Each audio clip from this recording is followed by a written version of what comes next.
Good evening. This is Sarah Edge, and this is my redo for week number 2 reading reflections because there was no sound for my first video, and I was so proud of it. But alas, I made a stupid mistake, and there was no sound on it. The mic's working now. I checked it. I had to figure it out. I did, so yay.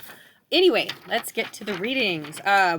What I would have said in my video at the end of last week is a little bit different than what I'm going to say now because it's a week later and I've actually been going through some of the processes that are outlined in the readings from week 2, which were about casting, holding auditions, and the production Bible, so the production book and prompt book, and planning the rehearsal schedule. So I'm doing all of those things right now. I've started working on my prompt book. So I didn't know about those before. And gee, that would have been a lot of help last year when I was doing drama club. So the book calls it a prompt book, but apparently the prompt book is something for the stage manager to use. So I'm going to work with my stage manager to create one for her. And then the production book is the all-encompassing Bible of everything. It should include 2 copies of the script, so one to be kept pristine and one for making notes, which should always be done in pencil. Set it up. I like the idea of setting it up with one side of the page having the script and then the other side being blank so that you can draw in your ground plan and blocking. And then flip those so everything matches up. That is brilliant, and that will work really well with the way that my brain works. So I really liked that idea. The production book should also include everything that has to do with the play. So information about the play and the writer, which I went down a rabbit hole learning about the writer of my play.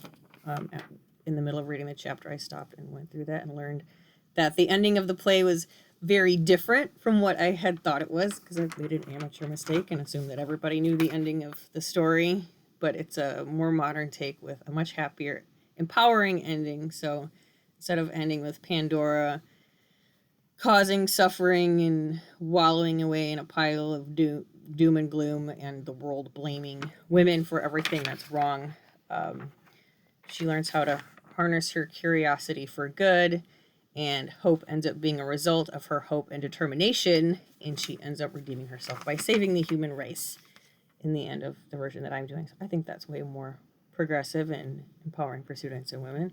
So I'm glad that I read that, and I found some articles where the playwright talked about why they wrote the play and who they wrote it for. So those are in my production book. Also be including tech data in there. I like the suggestion of highlighting everything with different colors to help keep track of it. So that'll help. That's really good suggestion with my visual mind. So one color for tech, one for blocking, entrances and exits, and then a section for production values, which I'm starting to work on. I have a student who is working on designing costumes, and I shared my vision with her, and she's been doing a really good job. So she's got some concept sketches, so I can put those in there and we can further develop those things. Another thing that was really helpful from the text in the Bauman one was to set up informational meetings before the play. So I had my first one today. I made a poster announcement with the dates of the meetings and then the dates of the performances, the playwright, the name of the play, some illustrations, and then a little blurb about what the play is about to show up.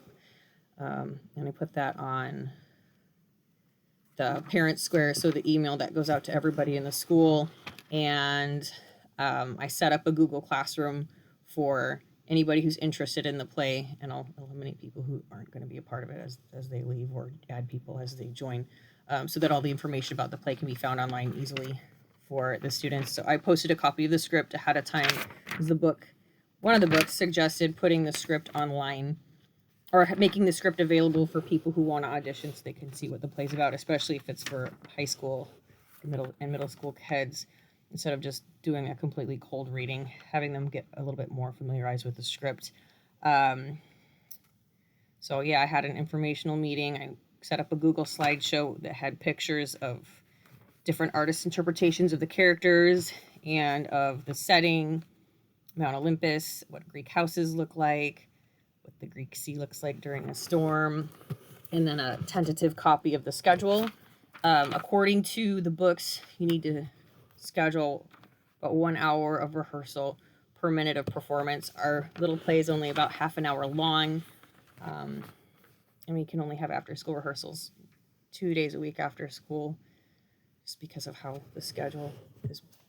But we're going to do some of the work in theater class as well. So there are some students who are in theater who are doing sports who can't show up for after-school rehearsals. So I let the class know, just for transparency. I don't want to hurt their feelings. I know there's already one girl who has her feelings hurt, but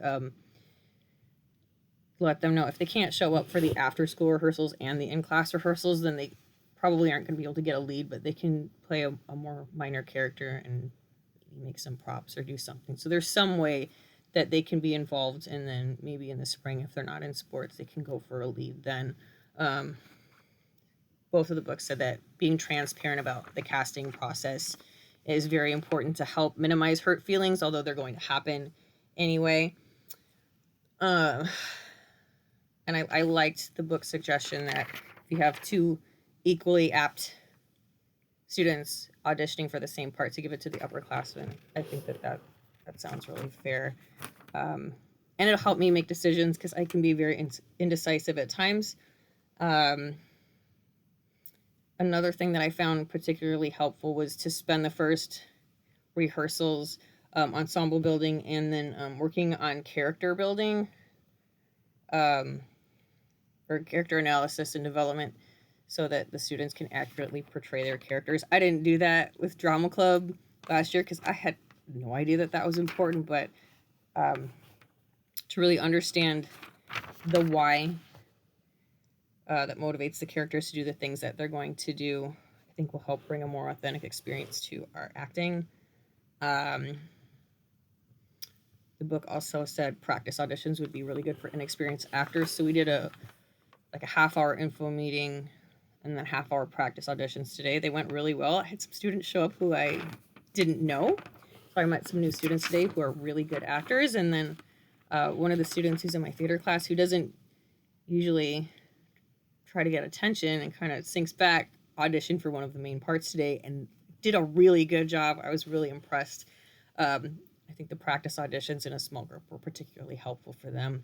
And then we're going to do larger group auditions next week, and then callbacks the following week if they're needed. I don't think those might be necessary for very many parts, because there aren't going to be a lot of people who are trying out for the main parts, I don't think. I think most of the students are really, really nervous, and the middle schoolers would prefer to stay backstage or be part of the chorus, but that's okay. So yeah, I've started my production Bible. I've got a stage manager now. I did an information meeting. I put out practice scripts. So I chose 2 scripts where we have 2 characters in each one of those for just a 2-page long conversation, so I can audition 2 of the students at a time. And then everybody gets to pick one of those 2 scripts, and they're about the same amount of time. So everybody can get the same amount of time, and they get the exact same treatment during the initial auditions. And then when we do the callbacks, they can read the script for the characters that they're interested in, or we can flip around and kind of see how the ensemble will work together. But overall, these were extremely helpful chapters that I could apply immediately to what I'm doing, and it's really helped me feel more confident in what I'm doing. And I think the students feel that too, and since I'm more prepared, that's reflecting on how everything's going so far. So it's been a good week because of these chapters. All right, thank you.